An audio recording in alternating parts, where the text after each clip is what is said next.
Hi guys, magandang araw sa inyo. May mas maganda akong update para sa inyo about sa Dogs Airdrop, pero intro muna tayo.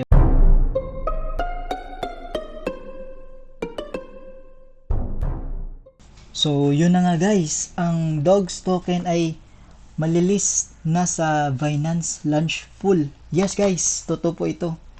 Confirm po ito sa Telegram account nila, tsaka dito sa may Binance X account na or yung Twitter dati. So ito guys, yan. So congrats sa atin guys, sana pumaldo tayo. Please comment paldo kung papaldo tayo, then please comment paldog kung hindi tayo papaldo. Pwede na rin pala kayo guys magpalit ng exchanges kung gusto nyo. Okay, nandito na rin yung Binance na option. So kung sa Binance kayo, pwede nyo naman din dito i-deposit yung dogs nyo.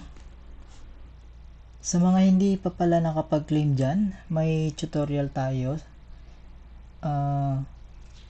Lagay ko na lang yung link sa description sa baba.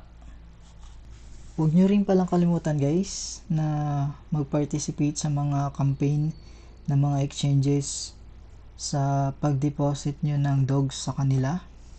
Pang gas feed din to. So for example dito sa OKX, punta lang kayo dito sa more, then campaign center, then scroll down lang natin, ito campaign trade. So click nyo lang tong join now. So yan guys, participated na kayo. Yun guys, dahil sa update na to ay medyo madidelay yung TGA or yung token generation event at listing ng dogs sa August 26, 2024, 12 PM UTC. So 8 PM po sa atin yun. At yung ano naman niya, pagki-claim ay hanggang August 23 naman, 2024.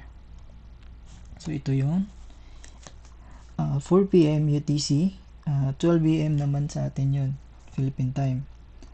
At kung gusto nyo naman yung custodial wallet na pag-claim ay hanggang August 26 naman yun, 2024, 8 AM UTC, 4 PM Philippine time. So yun na muna guys, thank you for watching.